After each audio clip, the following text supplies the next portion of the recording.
I've managed to completely change my life in a span of a year.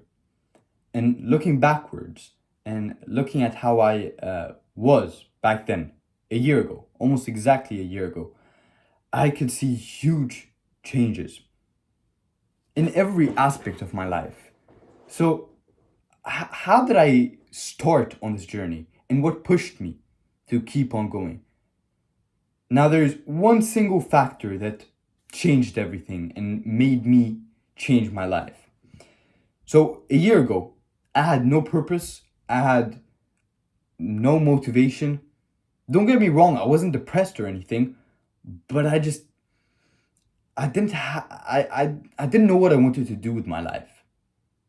And I think that many of you can resonate with me on this point because we're brought up in this sort of society where nobody knows what they're going to do with their lives, and you don't even know what you want to study after high school or if you want to study. So you don't even know what you want to do with your life, and it's it's an empty feeling, and I had that.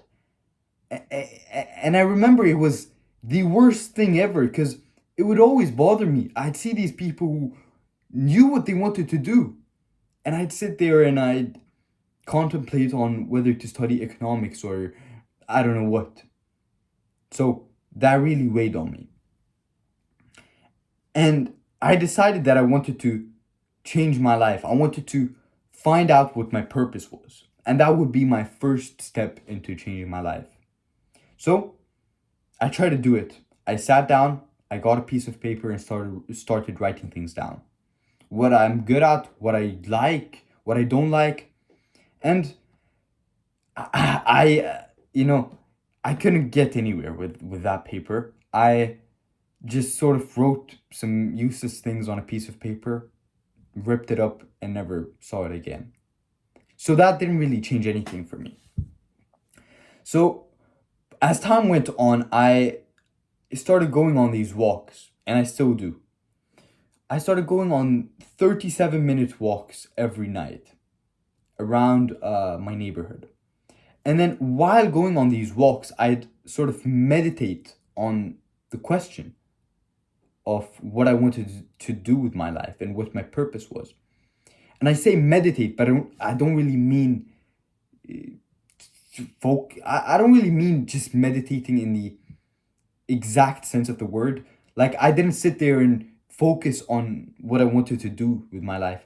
It just was this question, it was this thing on my head that was on my head 24/7, and I was subconsciously thinking about it. And then I finally realized that I love engineering. I love building things. And then that was the point. That was really the point where my life started changing. So after I identified that I liked to build things and I liked engineering, I started getting into all kinds of things. I started programming. I started building hardware. Like I bought an Arduino, and I started to learn how to code with C and use the Arduino and build different projects with the Arduino. And then I got into math and physics, and I realized that I love math and I love physics. So I just dived into this whole world of math and physics and this whole science world, which I mean, I've always liked science, but I never really loved science. I never really loved math. Like, I've always liked them. I've always just appreciated them, but I've never really worked with them like hands on. I've never really seen what they're capable of, to be honest. So, after just experimenting and doing things, I finally realized what I want to do. And I got to a point where I was just completely focused on what I wanted to do and what I was going to do because I've made up my mind that I'm going to do what I'm going to do. So I started studying, and I didn't study a lot. I didn't study hard. I have many studying videos, and I'll keep on making them because studying is a huge misconception in our society, and people. I don't know who's responsible for it, but there are some people that don't want you to succeed in school, and they'll tell you some useless studying methods that don't really work. So besides that point, I'll make another video on that. So I started studying smart. I don't really study more than an hour a day. That's like an hour is like max for me, and I get so much done in an hour. And after studying, I'd go and start programming, and then I'd go and build other things, and I'd go and learn new math, and I'd go and research about new topics. And then I completely changed my life. Now I know exactly what I want to do.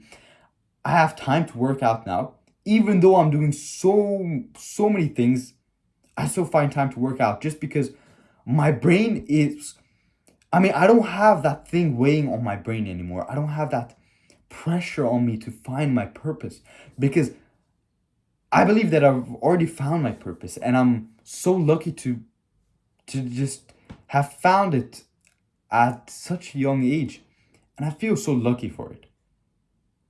And many could benefit if they do that, if they try to research and if they try to do what I did. And it's really meditation. You could either sit on your bed and meditate on your bed, or you could go on walks.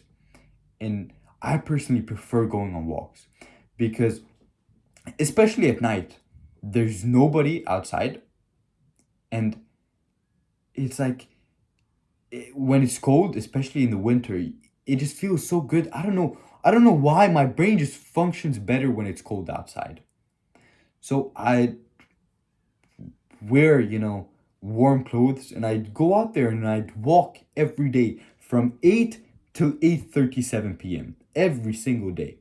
And I'd come back home with a new idea, with a new, I don't know, research idea, or a new project idea, or a new purpose. And the thing is that the more you walk, the more ideas you generate. There's there's so many different engineers and pioneers and inventors and innovators who professed that going on walks really helped them achieve what they achieved. Steve Jobs famously used to go on walks, long walks. And I love going on long walks. When I have the time to do so, I obviously do so. I go on walks that are more than an hour long. And it just, you feel this sense of peace and this sense of purpose, and you feel invincible when it's just you, your thoughts, and your dreams. You feel like nobody else could come and try to steal away your thoughts or try to push you into doing things that you don't really like doing. And that's the main part. That's how I was able to change my life. I didn't change my life by sitting on a desk and writing the things I like and the things that I don't like. I tried doing that, but it didn't work. Because you just need to go out there and experience things. You can't just tick things off. It doesn't really work like that. You need to walk around, go feel things with your own hands, smell things, touch things, see things. You can't just sit there and cross things off and hope that you'll find your purpose and change your life. Go out there. Start by going on walks. If I could help you with anything in this video, if I could just give you one advice, it would be that you, right now, if it's not too late, should go on a walk. If you don't have the time to do so right now, which you probably do because you're sitting and watching YouTube videos and procrastinating, then dedicate 30 minutes to doing so in, I don't know, a few hours. Now, why do I say that I go on 37 minute walks and not 30-minute walks? Because 37 is it's just an odd number. Why do you go on 37-minute walks? Well, I go on the same walk every single day. And I have this walking app. I don't know what it's called. but you could find many of these walking apps or running apps. And I map out my walks every single day. And it just feels so good to just scroll through them, and it has this feature where you could take pictures of your walks and take pictures of the certain things. It's such a nice feeling when you could scroll through them and just remember certain walks and remember certain ideas that were generated from a certain walk. And it's just such a wholesome feeling. And I'd love to be able to share this with you. I'd love to be able to share this passion for walking with you, because the more you walk, the more ideas you'll generate. So go ahead and do it.